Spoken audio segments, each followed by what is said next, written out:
अब ठीक है।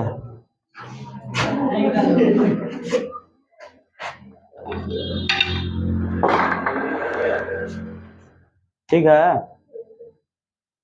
कहाँ तक था कल? पाचन की क्रिया शुरू हुई थी और मुंह का कुछ बारे में चर्चा किए थे, है ना। अब मुंह के बाद हम लोग क्या करेंगे, गौर करिए। ये क्या है, मुख गुहा। उसके बाद ये क्या था, ग्रास नली। ग्रास नली में खाना का पाचन नहीं होता है। यहीं से शुरू करना है। मुंह का सारा काम, लार का काम, मुंह में क्या क्या और चीज है, सारा चीज हम लोग चर्चा कर लिए। अब हम लोग यहाँ शुरू करेंगे ग्रास नली। गौर करिएगा, कहता है ग्रास नली में पाचन। ग्रास नली में कोई पाचन ग्रंथियां नहीं होती है। वो मारकर कहा,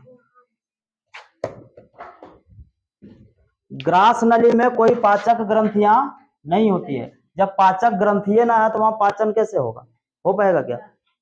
बिना तुमको रसगुल्ला दिए कहेगा मीठ लागो, बता समझ में कैसे आएगा? वो जब है ही नहीं तो फिर उसमें चीनी है ही नहीं तो कैसे समझ में आएगा? गौर करिएगा, कहता है कि पाचक ग्रंथियां नहीं होती है तो उसमें पाचन होगा ही नहीं। बात समझ में आ रही है? सीधा सीधा स्पष्ट बात है। सवाल पूछा जाता है कि निम्न में से किसमें पाचन की क्रिया नहीं होती है, तो आपको क्या जवाब देना है? ग्रास नली। ग्रास नली में कोई पाचन की क्रिया नहीं होती है। बढ़ जाएंगे आगे। अब खाना ग्रास नली से किसमें जाना है? अमाशय में। किसमें जाएगा? अमाशय में। और अमाशय में खाना कल भी चर्चा किए थे, कम से कम 3-4 घंटा वहां रहता है ना। खाना वहां पे 3-4 घंटा ठहरता है। और एक चीज और इसके साथ जोड़ लो कि जब खाना यहां से निकल जाता है छोटी आंत की ओर, तबे तुमको भूख हो लगता है। इसीलिए बोला जाता है कि आपको खाने का दरमियान जो है कम से कम 3-4 घंटा रहना चाहिए। इन्हें के खेलिए और फिर थोड़े देर बाद खा लो। ब्याह शादी में हो जाता है ना, यहाँ खाए तब तक वहां से निमंत्रण आ गया तो दोनों उमच दिए एक टाइम में, है ना। उसके बाद पाचक भी साथे खाता है तुम लोग। गौर करिएगा, तो यहाँ पे जब खाना रुकेगा कितना, 3-4 घंटा खाना रुकता है। और खाना जब यहाँ 3-4 घंटा रुकेगा तब तक तुमको भूख नहीं लगेगा। यहाँ से खाना आगे बढ़ जाएगा फिर तुमको भूख लगने शुरू हो जाएगा। अरे बात समझ में, पढ़ देते हैं। कहता है अमाशय में पाचन। अमाशय का आकार जे आकार का होता है। अब इसको थोड़ा सा अगर ढंग से बना दें,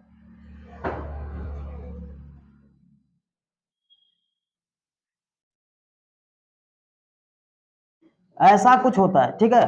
तब देखिएगा तो ये जे आकार का बन रहा है ना, तो जे आकार का बनता है। पहले इसको सी आकार का लिखता था, अब इसको जे आकार का लिखता है। तो उल्टा सी भी दिखेगा, ये देखो यहाँ उल्टा सी है कि नहीं, उल्टा सी भी आकार का है। तो इसका आकार अभी जो है क्या है, वो जे आकार का है। ऐसा नहीं कि चेंज हो जाता है, किताब में वो आकार लिख दिया, पहले सी होता था अब जे लिख देता है। बात समझ आ रही है? तो अमाशय का आकार किस आकार का दिया है? जे आकार का होता है।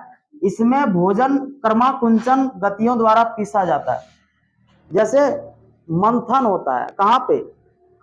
अमाशय में मंथन होता है। आप उसको एगो 3D एनिमेशन हम डाल देंगे यूट्यूब पर, जिसमें दिखाया गया है कि किस प्रकार से अमाशय में खाना का पाचन होता है, किस प्रकार से उसको तोड़ा जाता है। बात समझ आ रही है?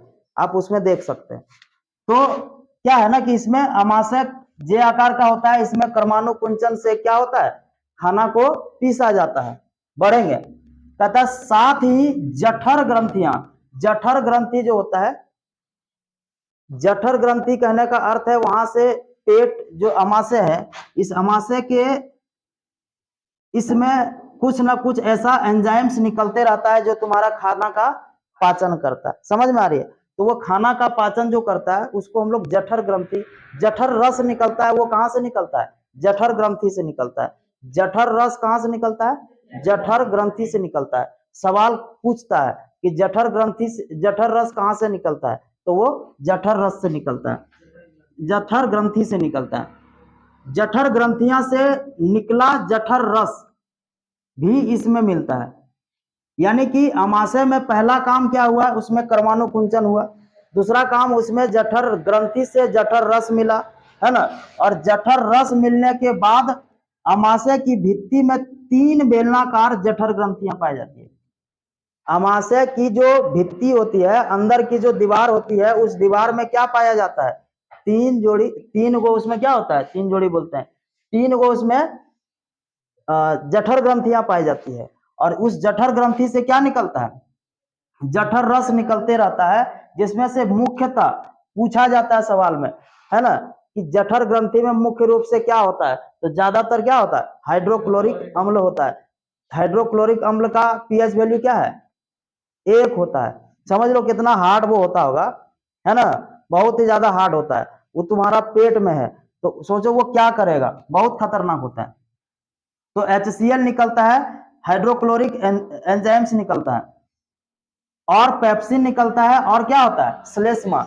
आपसे सवाल ये है कि हम लोग खाना खाते हैं और खाना में मीट भी खाते हैं ना, तो मीट जो है हम लोग का शरीर में जाता है और वो पच जाता है, समझ में। अब हम लोग का पेट ही क्या चीज से मिलके बना हुआ है? मीट से ही तो मिलके बना, मांस से ही तो बना हुआ है। पर पेट काहे नहीं पचता है? पेट क्यों नहीं खराब होता है? नहीं पता। अब रीजन समझिए। इस पेट में क्या निकल रहा है? हाइड्रोक्लोरिक अम्ल। तो पेट के अंदर वो हाइड्रोक्लोरिक अम्ल है ना, इसमें हाइड्रोक्लोरिक अम्ल है, और इस पर एक लेयर है, इस पर एक लेयर है मोटा सा। क्या चीज का लेयर है? श्लेष्मा का, म्यूकस जिसको कहते हैं, श्लेष्मा। अब श्लेष्मा का अगर आकार तुम लोग को समझाया जाए कि श्लेष्मा होता क्या है, कैसा दिखता है, तो नाक से जो निकलता है ना श्लेष्मा, जिसको हम लोग अपने भाषा में कहते हैं, क्या कहते हैं? ठेना कहते हैं, है ना। वो ठेना भी क्या है? श्लेष्मा ही है। पानी निकलता है ना नाक से, वो क्या है? वो श्लेष्मा है। तो श्लेष्मा का अलग अलग प्रकार है, पेट में अलग श्लेष्मा है, नाक में अलग श्लेष्मा है। वो खाना को चिपचिपा बना देता है, और यहाँ पे इस श्लेष्मा क्या करता है? उस दीवार से, उस भित्ति से हाइड्रोक्लोरिक अम्ल को टच होने नहीं देता है। जैसे हाइड्रोक्लोरिक अम्ल यहाँ पे है, तो ये यहाँ पे टच नहीं होने देता है, यानी कि ये श्लेष्मा जो है एक कवर का काम करता है। इसीलिए तुम्हारा पेट नहीं पचता है, और पेट के अंदर जो मीट डाले जाता है, डाला जाता है, वो पच जाता है। आ रही बात समझ में? तो ये था, ऐसे ही बता दिए बस। उसका कहीं सवाल वैसा होता कुछ नहीं है, मैंने पूछा नहीं जाता है। तो मुख्य रूप से हाइड्रोक्लोरिक अम्ल निकलता है, और पेप्सिन और श्लेष्मा। अब हम लोग समझेंगे थोड़ा सा आगे बढ़ करके क्या, कि HCl का कार्य क्या है, हाइड्रोक्लोरिक अम्ल का काम क्या है, आखिर में पेट में ओकरा काहिल देने के पीछे कुछ रीजन है ना। नहीं देता, या फिर देता है तो क्यों देता है? तो ये खाना जो HCl एक अम्लीय माध्यम तैयार करता है।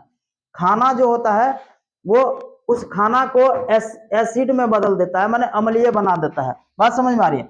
जो पेप्सिन एंजाइम्स की क्रिया में सहायक होता है, यानी कि पेप्सिन जो एंजाइम्स है ना, पेप्सिन जो एंजाइम है वो प्रोटीन का पाचन करता है। क्या चीज का पाचन करता है? प्रोटीन का। अब पेप्सिन का कहना है, किसी का छड़ेर होता है ना, माने उसका छड़ेर है, क्या छड़ेर है पेप्सिन का, कि जब तक तुम हमको अम्ल में बदल के नहीं दोगे, हम इस प्रोटीन को तोड़ेंगे नहीं, पाचन नहीं करेंगे। बात समझ आ रही है? क्या समझा है? हम बोले कि जो हाइड्रोक्लोरिक अम्ल है उसका काम क्या होता है पेट में, तो वो खाना को अम्लीय बना देता है। रीजन क्या है अम्लीय बना देने का? क्योंकि पेप्सिन अम्लीय खाना को ही तोड़ेगा, और पेप्सिन का क्या काम है? प्रोटीन को तोड़ना, है ना, प्रोटीन का पाचन करना। तो हाइड्रोक्लोरिक अम्ल जो है वो खाना को क्या बना देता है?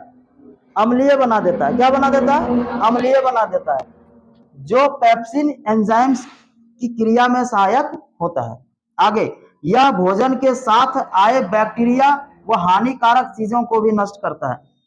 अभी आपने समझा, मुंह में भी बैक्टीरिया का कुछ खात्मा हुआ था, है ना, मुंह में भी कुछ कुछ बैक्टीरिया खत्म हुआ था, और जो बैक्टीरिया वहां खत्म नहीं हो पाया, वो बैक्टीरिया कहाँ खत्म हो जाएगा? पेट में। अच्छा, जब बैक्टीरिया सारा खत्म ही हो जाता है, फिर बीमार क्यों पड़ जाते हैं, है ना। तो कभी कभी ऐसा हो जाता है कि कुछ कुछ ऐसा होता है जो बच जाता है, या फिर नहीं खत्म हो पाता है, तो उसके कारण तुम बीमार हो जाते हो, है कि नहीं? कोई काम 100% हमेशा करे इस बात का गारंटी तो होता नहीं है कि नहीं। इसीलिए कुछ कुछ ऐसा होता होगा जो कभी कभी बच जाता होगा, छिप जाता होगा, जिसके कारण क्या होता है, बीमार हो जाते हो। एक बात आप लोग कोरोना काल में देखे होंगे कि बोलता था गर्म पानी पियो, गर्म पानी पियोगे तो गला में जितना कभी अगर बलगम वगैरह रहा या फिर गला अगर तुम्हारा खराब रहा, सबसे पहले कोरोना अटैक कहाँ करता था, गला में ही करता था। तो गला से अगर वो नीचे उतर गया पेट की तरफ, तो उसका बाप वहां खड़ा है HCL, वो तो वहां उसको कूच कांच के सही कर देगा, है कि नहीं। और वही तुम्हारा गला में रहा और वो घुस गया फेफड़ा तरफ, तो तुम कोरोना पॉजिटिव हो जाओगे, है ना। इसीलिए उसको बोलता था गर्म पानी पियो। गर्म पानी पीने से क्या होगा, वो कोरोना का अगर तुम्हारे अंदर है भी बैक्टीरिया वायरस, तो उस वायरस को क्या करेगा, पेट की नली में चला जाएगा, जिसके कारण वहां HCL है, HCL उसको नष्ट कर देगा। बात समझ में आ रही है, ये रीजन था। बढ़ेंगे हम लोग, तो क्या आपको समझ में आया HCL का काम क्या है। HCL का काम है भोजन को अम्लीय बना देना। अम्लीय क्यों बनाना है, क्योंकि भोजन में जो पेप्सिन है, जो पेप्सिन एंजाइम है, वो पेप्सिन एंजाइम का कहना है कि हम खाना का पाचन, प्रोटीन का पाचन तब करेंगे जब खाना अम्लीय होगा, ठीक है ना, ये है। और उसका साथ साथ रीजन दूसरा, यह भोजन के साथ आए बैक्टीरिया व हानिकारक चीजों को क्या कर देता है, नष्ट कर देता है। वही चीज यहाँ पे फिर है लिखा हुआ, देखिए पेप्सिन का काम, पेप्सिन का क्या काम है, ये प्रोटीन का पाचन करता है। अच्छा, प्रोटीन होने से पहले ये प्रोपेप्सिन होता है। प्रोपेप्सिन से अगर हाइड्रोक्लोरिक अम्ल मिला देने के बाद ये जब माध्यम अम्लीय हो गया, यानी कि भोजन जब अम्लीय हो गया, तो वो पेप्सिन में चेंज हुआ, आ रहा ना। अब पेप्सिन तुम्हारा, ये जो प्रोटीन है, जो पेप्सिन है, इसको पाचन जब कंप्लीट हो जाएगा तो ये अमीनो अम्ल में बदल जाता है। यानी कि प्रोटीन का पाचन किस रूप में होता है, अमीनो अम्ल या फिर पॉलीपेप्टाइड में। बात समझ आ रही है। और हम लोग का शरीर में कार्बोहाइड्रेट का पाचन किस रूप में होता है, ग्लूकोज के रूप में। समझ में आ रही बात, जिसको हम लोग क्या कहते हैं, ग्लाइकोजेन। ग्लाइकोजेन शरीर स्टोर करता है। आगे बढ़ेंगे, सामान्य परिस्थितियों में श्लेष्मा, श्लेष्मा फिर से वही वर्ड आ गया। श्लेष्मा मतलब क्या, वही म्यूकस जो नाक में होता है वही पेट में है कि नहीं। वो श्लेष्मा आमाशय में, आमाशय के आंतरिक स्तर की अम्ल से रक्षा करता है। जो हम बता दिए कि अम्ल जो श्लेष्मा होता है वो पेट के आंतरिक जो भाग है उसमें क्या करता है, उस भित्ति को रक्षा करता है, जिसके कारण तुम्हारा पेट में एक बीमारी भी होता है, जिस बीमारी को हम लोग कहते हैं, समझिएगा, कभी कभी क्या होता है ना, कभी कभी पेट में ये हाइड्रोक्लोरिक अम्ल ज्यादा निकल जाता है, जिसके कारण पेट में जो होता है छेद हो जाता है ना, छेद हो जाता है, जिसको हम लोग कहते हैं अल्सर। बहुत खत्म बीमारी है। पेट में छेद हो गया है ना, घाव हो जाएगा। अब सोचो पेट में छेद हो गया, यहाँ पे फट गए, अब खाना तुम खाया बाहर निकल जाएगा, मैंने एगो कहने का अर्थ है। अब कितना अजीब हो जाएगा, है ना। तो वो सब कैसे हो जाता है, तो ज्यादा भूखे रहोगे, तुम्हारे शरीर में एसिड ज्यादा बन रहा है। अब तुम भूखे ज्यादा हो, तुम्हारे शरीर में, अच्छा बनना थोड़ा बंद हो जाएगा, ये जो हाइड्रोक्लोरिक अम्ल बन रहा है तुम्हारे शरीर में, ये ऐसा थोड़ा है कि तुम आज नहीं खाया है तो वो उपवास कर लेगा कि हम नहीं बनेंगे। तुम्हारा उपवास है, उसका उपवास नहीं है, वो बनेगा। वो जब बनेगा तुम्हारे शरीर में एसिडिटी बढ़ा देगा। जब बढ़ा देता है तो तुम्हारा शरीर, कभी कभी तुम गौर करोगे, तुम्हारा छाती पेट इस समय जलन पैदा हो जाता है ना। तो तुम पानी पीते हो, जैसे आग में पानी देते हो तो कैसे बुझा जाता है, तो उसमें जब पानी देते हो तो थोड़ा नॉर्मल हो जाता है। ये चीज ट्राई करना, कभी हो जाता है तो ये चीज है। समान परिस्थिति में श्लेष्मा क्या करता है, अमाशय के आंतरिक स्तर की अम्ल से रक्षा करता है। क्या करता है, अम्ल से रक्षा करता है। और आंशिक रूप से पाचित भोजन, अब जो वहां जो खाना पच गया ना, वो जो मैंने समझ सकते हो 70-80% जो है तुम्हारा जो भी पचा है, अब वो भोजन कहाँ जाएगा, इसके बाद क्या है बताओ, इसके बाद है छोटी आंत, है ना। छोटी आंत में भोजन जाएगा। यहां तक तुम लोग को हम पहुंचा दिए हैं। भोजन अभी खड़ा कर दिए हैं ले जाके कहाँ, अमाशय में। हाँ नहीं, अमाशय से आगे निकाल दिए हैं, मैंने छोटी आंत में, है ना। तो छोटी आंत में कल ले जाएंगे। उससे पहले एक दो और चीज तुमको बताना पड़ जाएगा जिसमें से वहां जो छोटी आंत है, छोटी आंत में यहाँ से कौन छिड़केगा, यहाँ से यकृत छिड़केगा अपना, जो इसके पास एंजाइम्स है। एक यहाँ था पेनक्रियाज, पेनक्रियाज यहाँ पे मिलाएगा, तब तो वो आगे पाचन करेगा। समझ में आ रही बात? तो अभी यहाँ पे छोड़ देते हैं। समझ में आया तो बताओ, नहीं समझ में आया तो भी बताओ, ठीक है? बंद कर दो इसको।